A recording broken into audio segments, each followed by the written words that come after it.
Hey guys, it's me. I'm currently staying at a really pretty place. I don't want to say where, but let's just say that it is really beautiful. Um, but some weird things have happened since I've rolled up into this area. I'm staying in kind of a richer place than the Central Coast. It's Silicon Valley, and it's been kind of different. Um, I've had two things happen recently that has just got me going, interesting. The first thing was I was at a gas station and a great looking older gentleman came over and he didn't freak me out at all. I was waiting for the guy in front of me to finish because, it's so long that I can't fit just like a normal car. So I have to wait for the car to move and then I pull up to my pump. But he came over and he said, "Can I buy your gas? A woman shouldn't be living in an RV." And I know that his intentions were nice, but that just goes to show you that people do not understand that this is a choice, that this lifestyle is a choice. I don't want to be in a house. I don't want to be in an apartment. I don't want to be married. I don't want children. I don't have family. And it's fine because my family sucks, except for a couple exceptions, grandmother and cousin. But people don't get it. They don't ever stop to think. They don't know. They don't know. They associate living in RVs with homeless vets, homeless men, period, who've lost everything, um, people making meth, and people just up to no good, people who are poor. And I smiled and I was like, I love my lifestyle, and, I can never just think of what to say when I'm in scenarios. I always think about what I would say after. Number one. Number two, I don't want to overly engage with people just because you get caught, and I don't ever want to take the bait and get caught in a conversation that I can't get out of. Um, Looking back and I told him, no, no, thank you, thank you. He's like, what are you, a teacher? I'm like, no, I'm a nurse, and I didn't think to say travel nurse, but I never think to say anything. I just think, stop talking to me. Even though he was a nice older gentleman, in a retrospect, I should have asked, well, can I borrow your water hose? Like, can I borrow your water? Like, do you have an outside source of water? And, if he would ask me to dinner, I would have went too.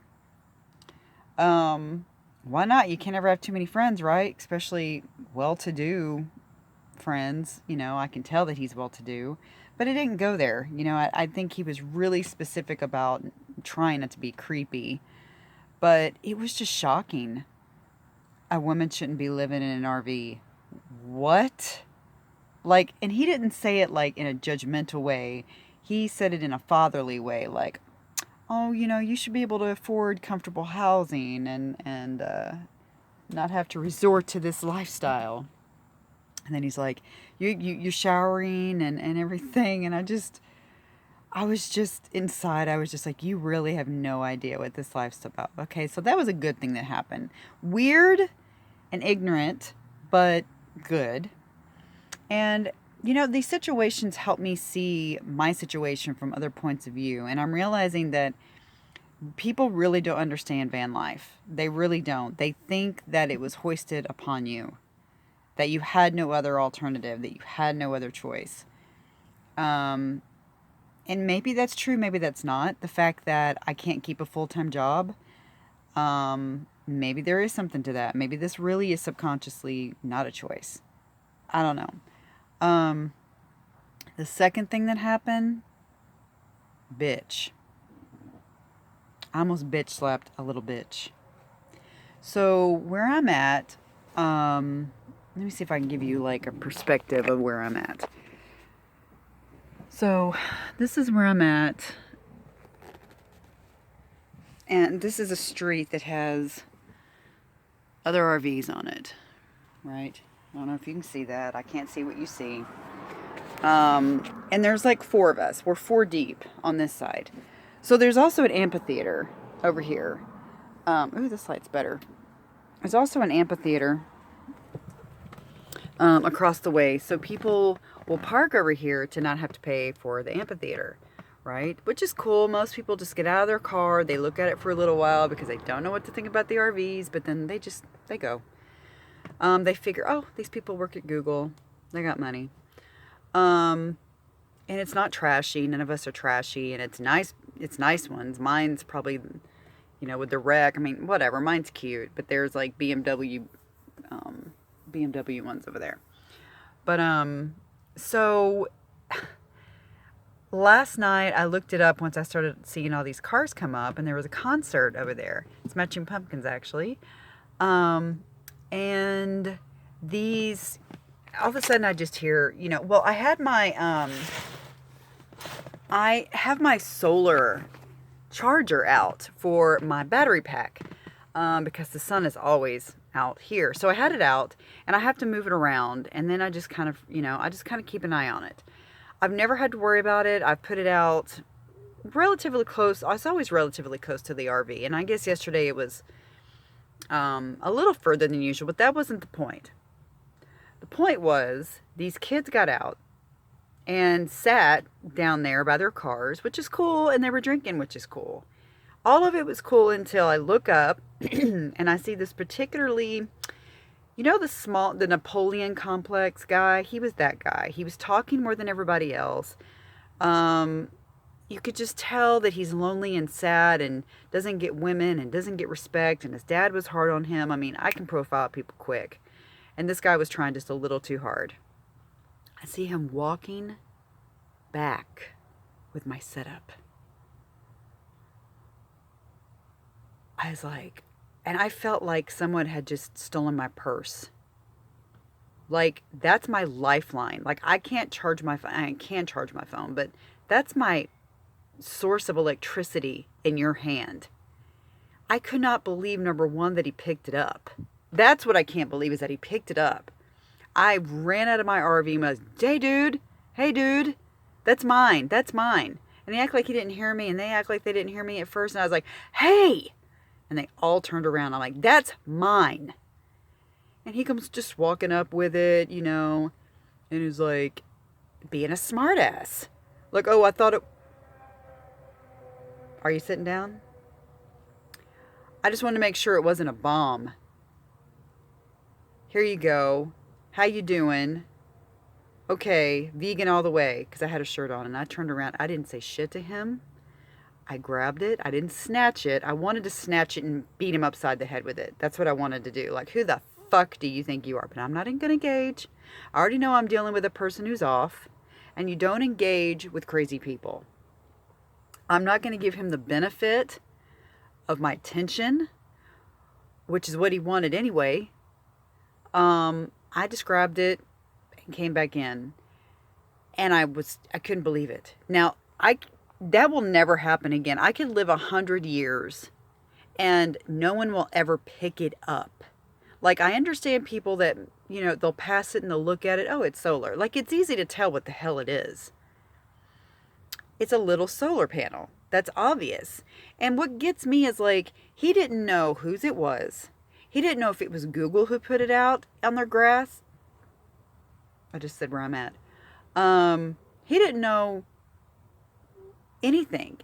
And I'm thinking, you're lucky that wasn't like some dude who would have whooped your ass. Because I'm thinking about, like, when I lived in Long Beach, in the hood, and if this dude would have just came up and picked up somebody's property, he'd have got his ass shot. And that's, like, I can tell what area I'm in. I can tell that I'm in a rich neighborhood. See, there it is right there.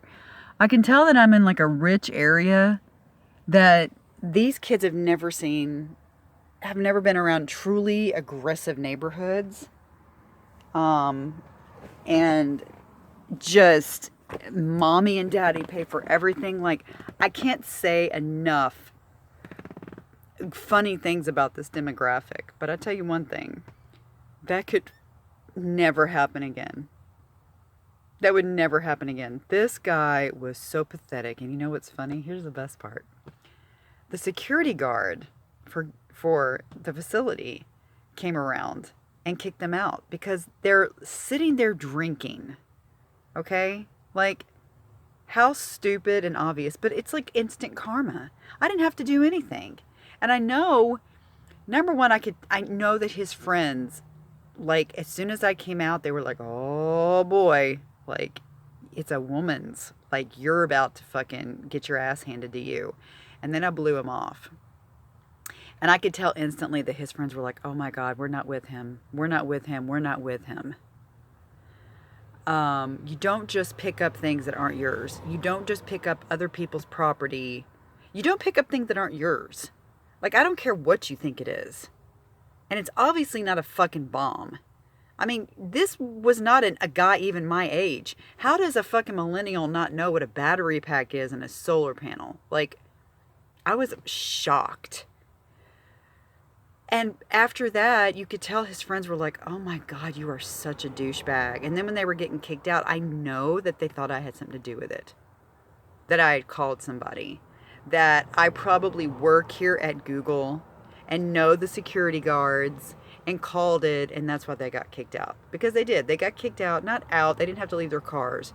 But afterwards, I thought, yeah, buddy, you're going to go leave. You're going to go leave for a few hours and leave your car here. I could get you towed. Like, I could tell immediately that he was scared. Security got called. So they think I work at Google. They think I'm tight with security guard. His friends were like, dude, we're not with you. You just got us all kicked out. Like, it was horrible for him. And he did it to himself by being a smart ass.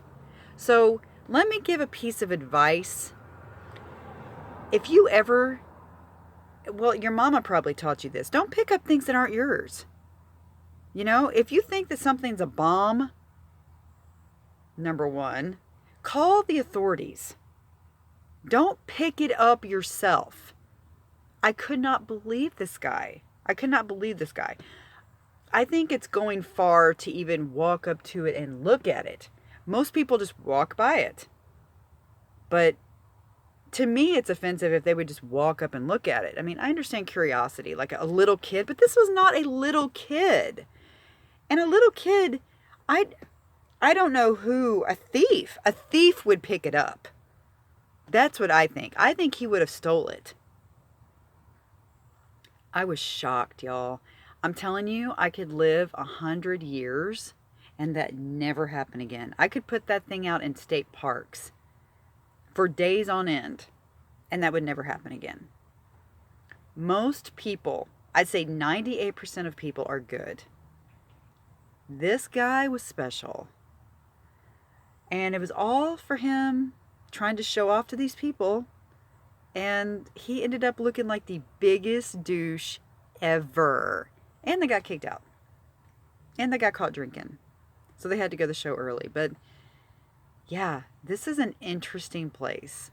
But I've already filled up my tank. Propane, something I haven't gotten. I've gotten really good. I've been at orientation all week, so I really haven't used a lot of water, but I've gotten really conservative with using stuff. But yeah, I could not believe that happened. Could not believe it. Of all the people, you know, and that's the thing is, like, so many people are scared of, like, homeless, and it's never the people you think. And the situation is not what you think when it comes to homeless. I mean, I consider myself houseless, but I'm not homeless. But, you know, homeless people are more trustworthy than your normal status quo person. Because there's this certain respect on the street. There's just a certain unspoken respect. You know, there's an etiquette to being out here on the street. And it's, you respect each other's space, number one. You respect each other's area. You know, if I see someone park somewhere consistently all the time, I'm not going to swoop in and park there if they leave. That's their area. You know, like, we have unspoken property rules out here. And You just stay quiet, you stay clean, you stay to yourself, and there's no problem.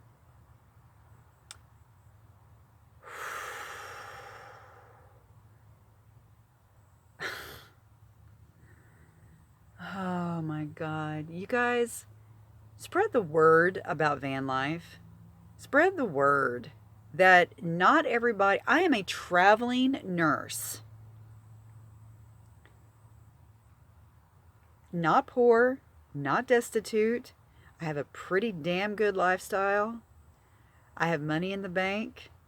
I'm not wanting for anything. I postmate to the RV. I ain't hurting. And I'm not a drug addict. And I'm a middle-aged woman. I'm not a crazy homeless dude. And most of us aren't now. If you see an RV, you can you pretty much tell. I wish it wasn't wrecked, but there's nothing I can do about that. There's nothing hanging off the back. There's not even a bike, which a lot have bikes, which is a good sign because usually a homeless person isn't. See, but then you can't even, like, I need to check myself about assumptions, you know, and I'm out here. But yeah, spread the word that not all of us are drug addicted homeless people, and do not pick up anything you see if it's not yours. Okay? Okay. Bye.